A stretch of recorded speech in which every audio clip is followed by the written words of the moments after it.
where the stars speak truth. Welcome to The Cosmic Current, where news meets the stars and headlines meet the heavens.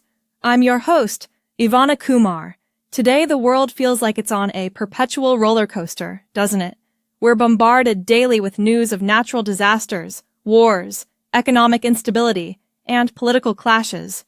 It's overwhelming, and it leaves so many of us asking that fundamental question. When will this turbulent period end? Will things ever calm down?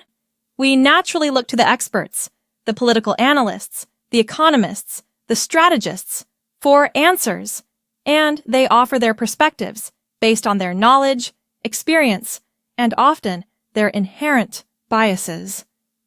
But what if there's another layer of understanding, a deeper pattern at play that goes beyond conventional analysis? Today, we're exploring the fascinating and perhaps controversial field of geopolitical astrology. Joining us is a man who reads not just the news, but the universe, an expert in geopolitical astrology. Please welcome Mr. Agarwal, a corporate astrologer and cosmic strategist. Mr. Agarwal, thank you for being here. Thank you for having me.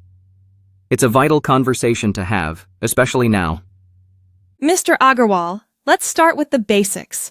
What exactly is geopolitical astrology, and how does it offer a different perspective on global events compared to what we hear on the news every day? Geopolitical astrology takes the principles of astrology, the study of planetary movements and positions, and applies them to the destiny and trends of nations, leaders, and major global events. The key difference is our primary data source. We work with the precise, verifiable science of astronomy. Planetary positions, their movements, the angles they form with each other, this is astronomical data. It's factual, it's measurable, and it's not subject to human bias or manipulation. Just as you can track a hurricane or an earthquake, you can track the positions of the planets. The interpretation of what those positions signify on Earth, that's where the art and expertise come in. But the foundation is solid astronomical fact. So, it's not interpreting tea leaves, it's interpreting the cosmic clockwork. Exactly. Think about how national leaders make decisions. They gather intelligence, consult advisors, look at data. They make their best educated guess about how events will unfold, but often, the actual outcomes diverge significantly from their expectations. Absolutely. The world rarely behaves exactly as predicted. Now imagine if those leaders had an additional input, a long-term forecast derived from celestial cycles, providing insights into potential periods of economic challenge, shifts in public mood, foreign relations, or internal conflict years in advance. Geopolitical astrology offers that potential. It's not about saying, this will happen on this date, but about identifying periods of specific cosmic energy that correlate with certain types of events being more likely. It's about giving leaders the ability to anticipate potential challenges and make more informed, timely decisions to perhaps mitigate the impact. It sounds like having a sophisticated cosmic radar. You can't stop the weather system, but you can see it coming and prepare. Precisely. You can't change destiny, but you can make the right choices within the prevailing cosmic climate. Let's look at some specific examples. You've highlighted the period around March and early April of 2025.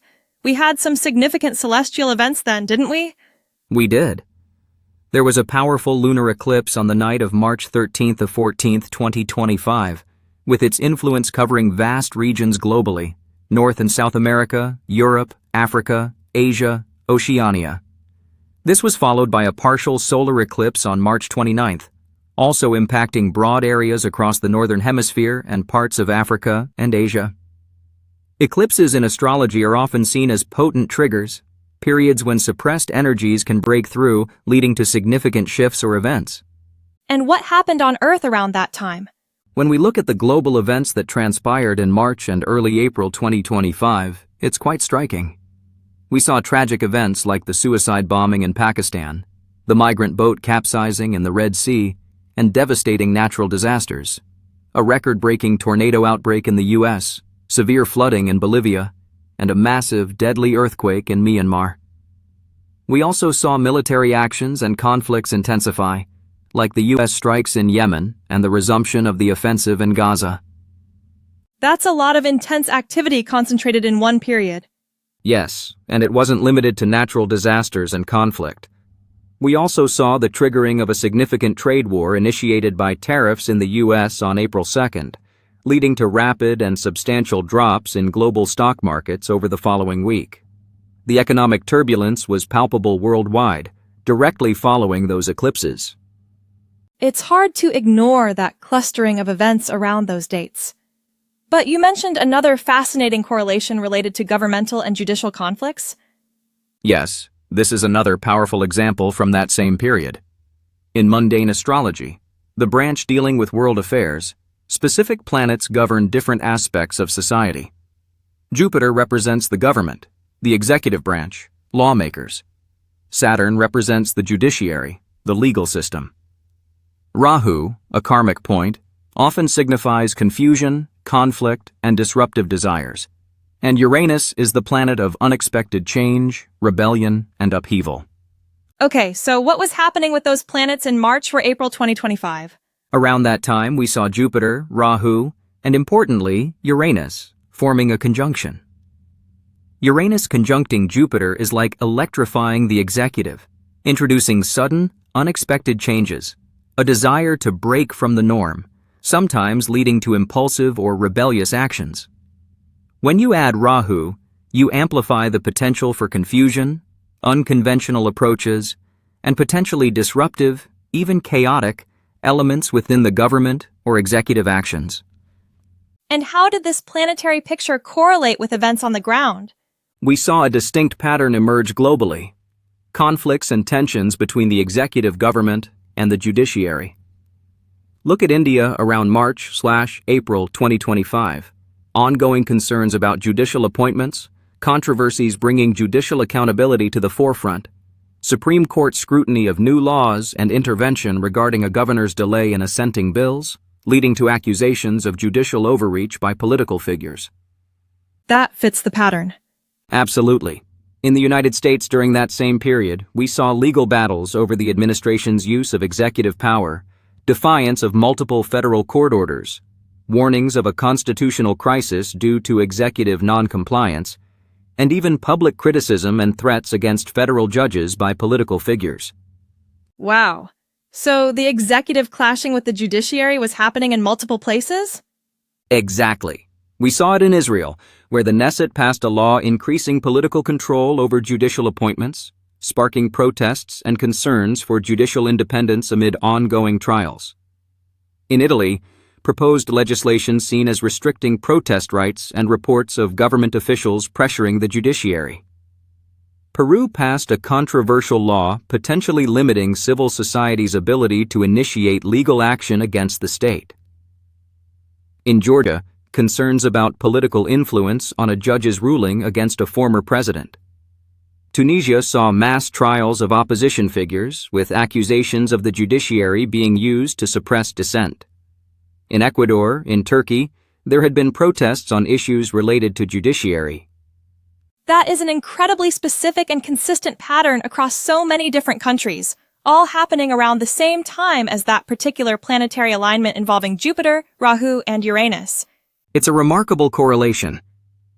While each situation has its unique local context, the sheer number of instances of executive/government conflict with the judiciary globally during that precise astrological configuration suggests a strong underlying cosmic influence, creating that specific type of tension and dynamic on Earth. It's about the energy field being set up for these kinds of clashes. It's difficult to dismiss that as mere coincidence when you see the same specific conflict manifesting in so many disparate locations simultaneously. That's the power of geopolitical astrology. It's not just about individual events. It's about understanding the types of energies and challenges that are likely to dominate a period based on the cosmic setup. The eclipses signaled a period of generalized upheaval and intensity, while that specific Jupiter-Rahu-Uranus conjunction pointed to conflicts centered around executive power and the judiciary. Mr. Agarwal, this has been absolutely eye-opening. It suggests there's a level of order, or at least correlation, to the chaos we see in the world. That's precisely the goal, to find patterns and potential meaning in the apparent chaos. This is just the tip of the iceberg.